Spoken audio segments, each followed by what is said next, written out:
Que a paz do nosso Senhor Jesus, a graça, renove o nosso coração nessa manhã. Oséias capítulo 2. Chamem seus irmãos de Ami e suas irmãs de Ruamá. Acusem a mãe de vocês. Acusem-na, porque ela não é minha mulher, e eu não sou seu marido. Que ela afaste as suas prostituições de sua presença e os seus adultérios de entre os seus seios. Do contrário, eu a deixarei sem roupa e nua como no dia em que nasceu. Eu a tornarei semelhante a um deserto, a uma terra seca, e deixarei que morra de sede. E não terei compaixão de seus filhos, porque são filhos de uma prostituta. Pois a mãe deles se prostituiu, aquela que os concebeu agiu de forma vergonhosa, porque disse: irei atrás dos meus amantes que me dão o meu pão, a minha água, a minha lã, meu linho, meu azeite e as minhas bebidas. Portanto, eis que cercarei o seu caminho com espinhos e levantarei um muro contra ela, para que ela não ache as suas veredas. Ela correrá atrás dos seus amantes, mas não os alcançará. Irá procurá-los, mas não os encontrará. E então dirá: vou voltar para o meu primeiro marido, porque a minha vida era melhor naquele tempo do que agora. Ela não reconheceu que fui eu que lhe dei o trigo, o vinho e o azeite. Fui eu que lhe multipliquei a prata e o ouro que eles usaram para Baal. Portanto, farei com que no tempo devido ela devolva o meu trigo, o meu vinho, tirarei dela a minha lã e o meu linho que deviam cobrir a sua nudez. Agora descobrirei as suas vergonhas aos olhos dos seus amantes, e ninguém livrará da minha mão. Farei cessar toda a sua alegria, suas festas, festas da lua nova, seus sábados, todas as suas solenidades. Devastarei as suas videiras e as suas figueiras, das quais ela diz: este é o pagamento que recebi dos meus amantes. Farei com que virem mato e os animais selvagens as devorarão. Eu a castigarei pelos dias dos Baalins, nos quais lhes queimou incenso e se enfeitou com os seus pendentes, com as suas joias, e andou atrás de amantes, mas de mim se esqueceu, diz o Senhor. Portanto, eis que eu a atrairei e a levarei para o deserto, e lhe falarei ao coração. E ali eu devolverei as suas vinhas, e farei do vale de Acor uma porta de esperança. Ali ela me responderá como nos dias da sua mocidade, e como no dia em que saiu da terra do Egito. Naquele dia, diz o Senhor, ela me chamará de meu marido, e não me chamará mais de meu Baal. Removerei da sua boca os nomes dos Baalins, e ela não mais se lembrará desses nomes. Naquele dia farei a favor dela uma aliança com os animais selvagens, com as aves do céu, com os animais que rastejam sobre a terra. Tirarei da terra o arco, a espada e a guerra. Farei com que o meu povo repouse em segurança. Farei de você a minha esposa para sempre. Farei de você a minha esposa em justiça, em juízo, em bondade e em misericórdia. Farei de você a minha esposa em fidelidade, e você conhecerá o Senhor. Naquele dia eu responderei, diz o Senhor, responderei aos céus, e estes responderão à terra. A terra responderá ao trigo, ao vinho e ao azeite, e estes responderão a Jezreel. Semearei Israel para mim mesmo na terra, e terei compaixão de Lo-Ruamá. E para Lo-Ami direi: você é o meu povo. Ele responderá: tu és o meu Deus. Glória ao nome do Senhor Jesus. Oséias capítulo 2, nós vamos falar um pouco sobre o cuidado de Deus e a lei do deserto. Irmãos, é muito importante a gente entender biblicamente que nem todo sofrimento e nem toda crise é consequência de pecado. Há muitas pessoas que, quando estão passando por alguma dificuldade, logo elas pensam que deve ser algo que elas fizeram de errado, e às vezes as próprias pessoas ao nosso redor tentam atribuir aos nossos sofrimentos algum tipo de pecado, algum tipo de erro que nós cometemos, como se sofrimento e dor fosse sempre consequência de pecado. E não é assim biblicamente. O fato de estarmos vivos já nos coloca diante da realidade da dor. Todos nós vamos passar por dores, sofrimentos, angústias, mesmo andando com Deus e fazendo a vontade de Deus. Inclusive há sofrimento que a gente passa por fazer a vontade de Deus, por obedecer a Deus. Podemos ser criticados, perseguidos, maltratados, caluniados.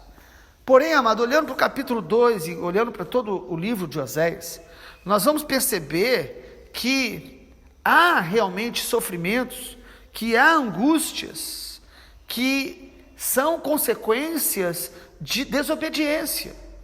Então, nem sempre sofrimento é consequência de pecado, mas todo pecado traz sofrimentos, angústias, perdas, morte. Sabe, todo pecado gera morte espiritual, morte do nosso tempo, morte, às vezes, até de oportunidades que nós poderíamos ter. Amado, há muitas coisas que nós sofremos que nós não precisaríamos sofrer, mas por nossa desobediência acabamos passando por situações difíceis. É interessante olhar para o capítulo 1 de Oséias, e nós temos falado que Oséias fala do amor de Deus para com Israel, um amor incondicional, revelado aqui no profeta Oséias, que personalizou esse amor de Deus.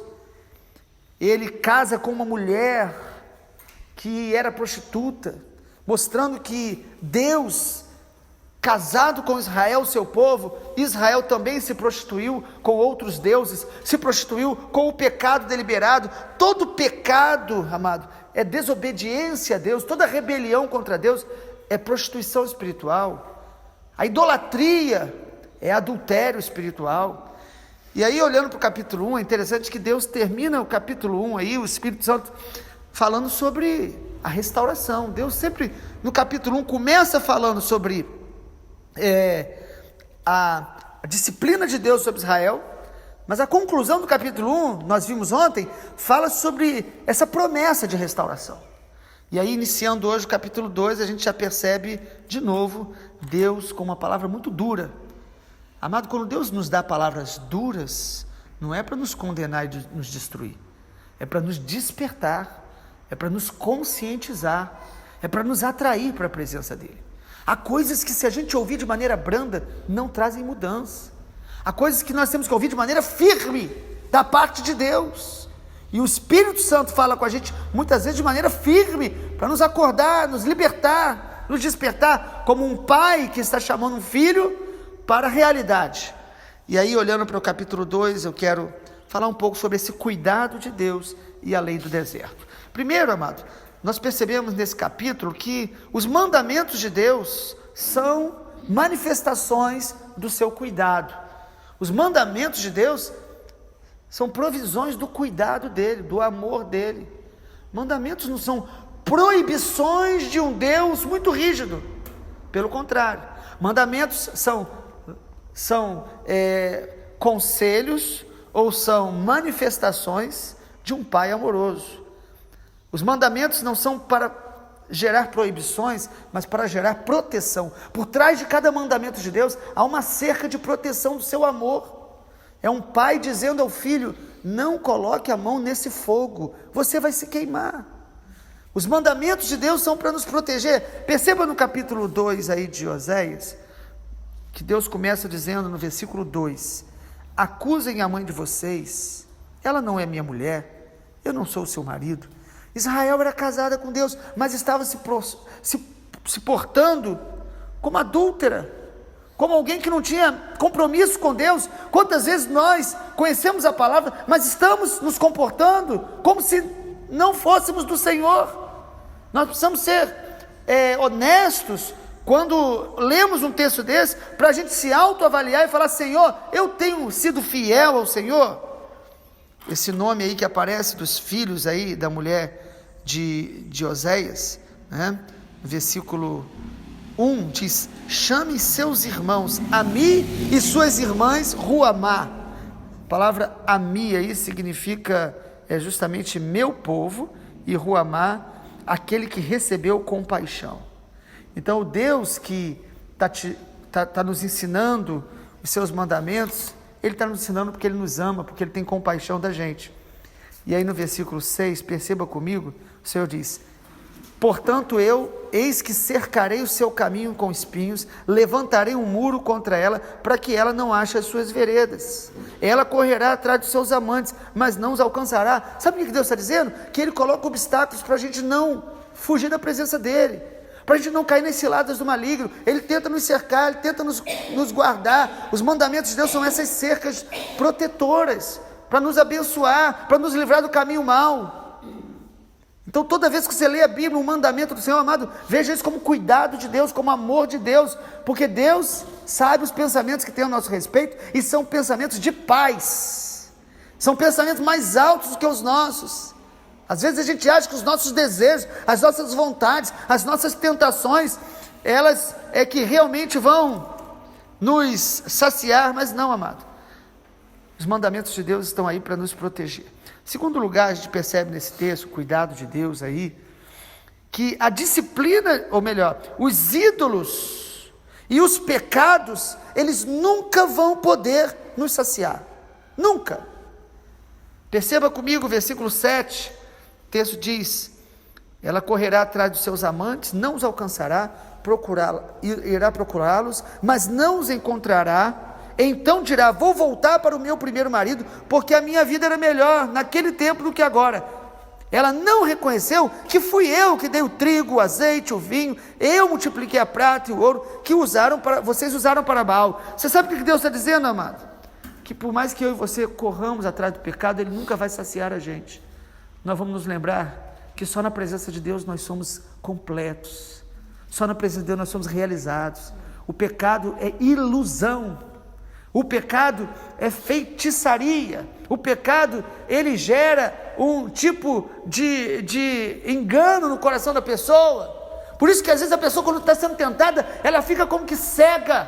Parece que aquilo ali vai trazer toda a realização, que aqueles vazios que às vezes surgem na gente vão ser saciados ali. Mas, amado, o Senhor está dizendo aqui que nenhum ídolo, nenhum pecado vai nos saciar realmente. Só Jesus é a água da vida.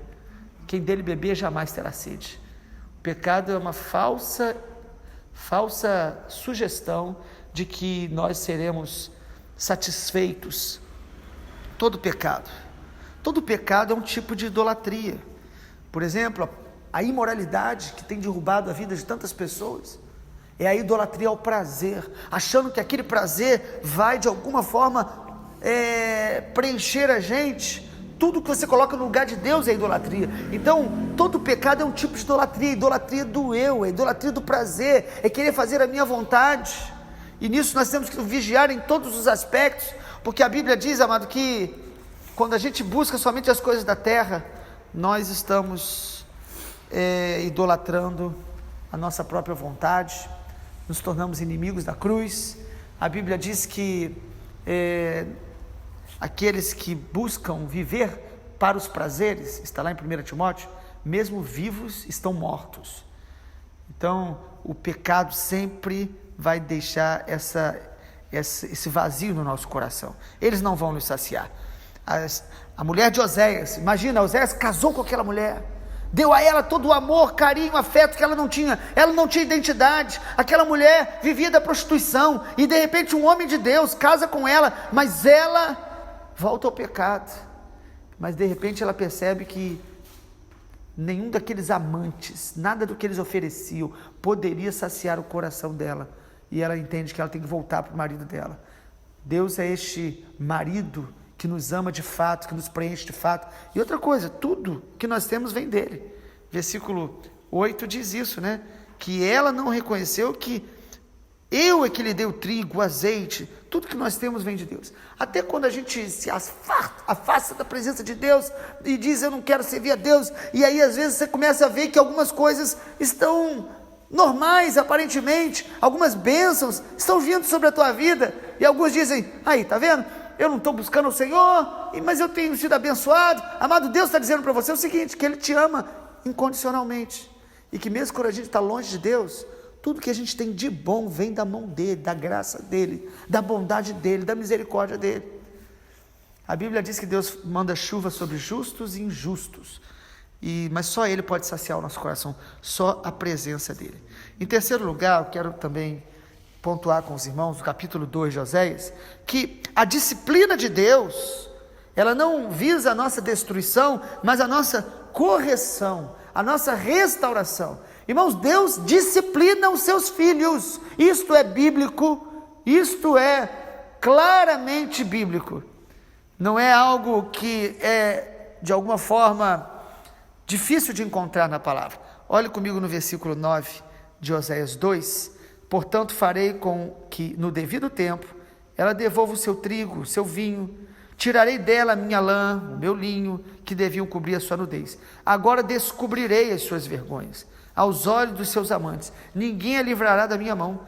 Farei cessar sua alegria, suas festas, seus sábados, as solenidades, devastarei suas videiras, figueiras. Quantas pessoas que quando leem esses textos, elas de alguma forma tentam negar uma realidade, e achando que Deus é bom, Deus é Pai, então nós podemos fazer qualquer coisa que Deus não disciplina, não.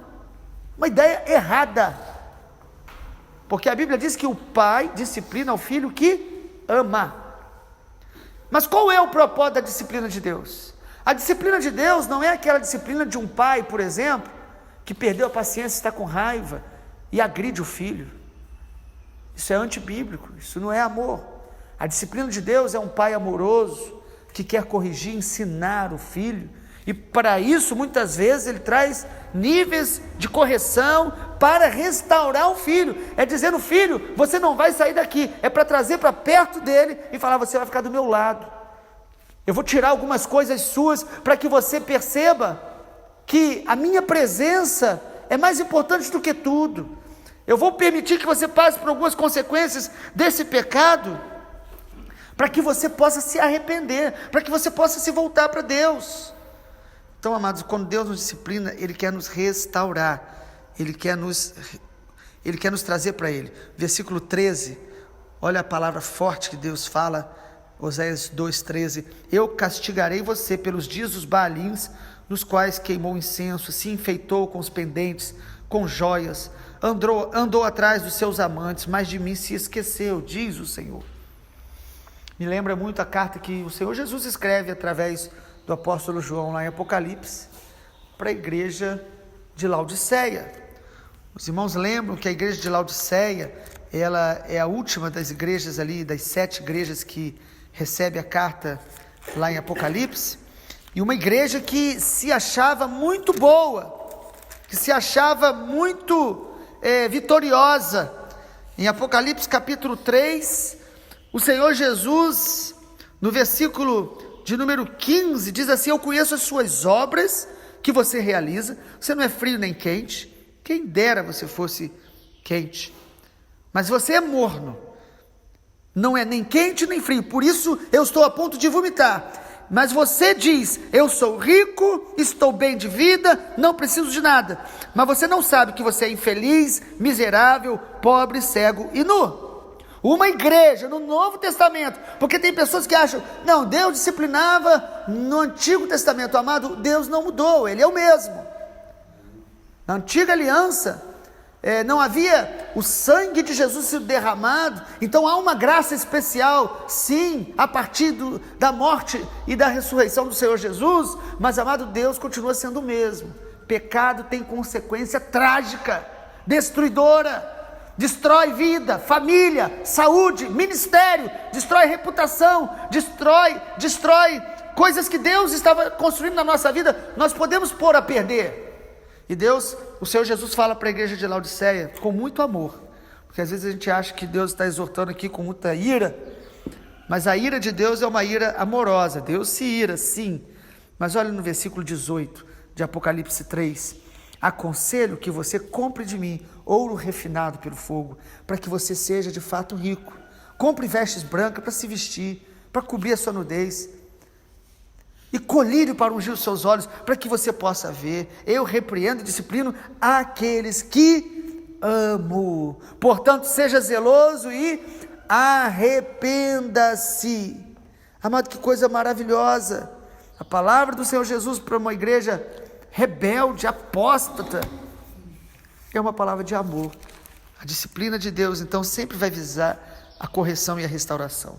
E em último lugar, aqui em Oséias capítulo 2, que é o maior capítulo de Oséias, nós também queremos afirmar que Deus vai nos levar para o deserto, para nos humilhar, para nos restaurar e para nos aperfeiçoar. Olhe comigo aqui em Oséias, no capítulo 2, no versículo de número 14. Perceba, amado, nesse texto, a voz de Deus falando para o povo de Israel e para nós hoje. Em Oséias capítulo 2, versículo 14, diz assim: portanto, eis que eu a atrairei e a levarei para o deserto, e lhe falarei ao coração. Irmãos, deserto na Bíblia é símbolo de tempos ou estações de provação, mas também deserto simboliza lugar do tratamento de Deus, do crescimento de Deus. Falamos que o capítulo 2 de Oséias, ele está relatando justamente esse cuidado de Deus, mas também a lei do deserto.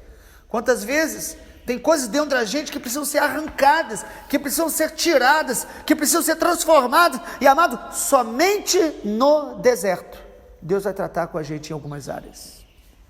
Por isso que deserto na vida do servo de Deus não é acidente, é agenda de Deus. Deus levou Israel para o deserto.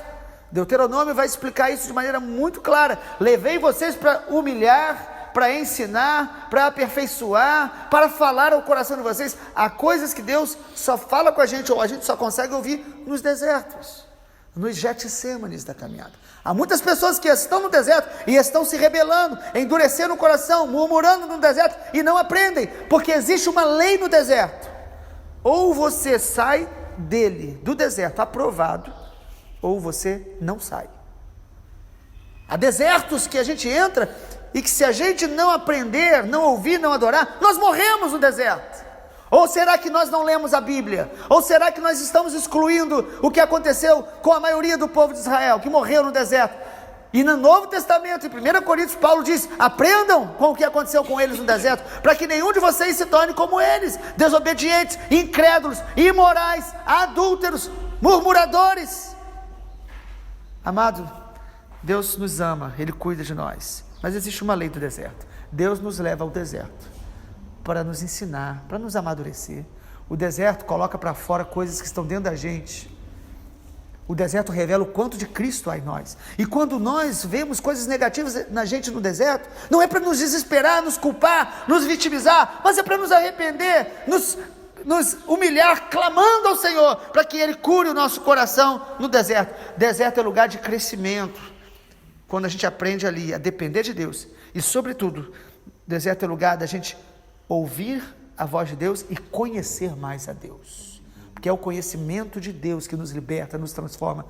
Jesus foi levado ao deserto pelo Espírito Santo, Mateus capítulo 4, mas Jesus saiu do deserto no poder do Espírito, Lucas capítulo 4, e aí o texto diz isso: eu levarei você ao deserto para falar ao coração de vocês. Você está no deserto, amado, aquiete o coração, busque ouvir do Senhor, se humilhe, adore, continue marchando, continue obedecendo a Deus, e não se rebelando, e não murmurando. Deus quer que nós o conheçamos no deserto. É isso que ele fala no versículo 20 de Oséias 2, farei de você a minha esposa em fidelidade, e você conhecerá o Senhor. Quando nós deixamos o Senhor tratar o nosso caráter no deserto, nós vamos conhecendo mais ao Senhor e vamos tendo essa aliança renovada nele. Vamos aprendendo a ser fiel ao Senhor por quem Ele é. Pai, obrigado porque o Senhor é o nosso Pai, nosso Deus. Obrigado, Pai, porque o Teu amor é incondicional.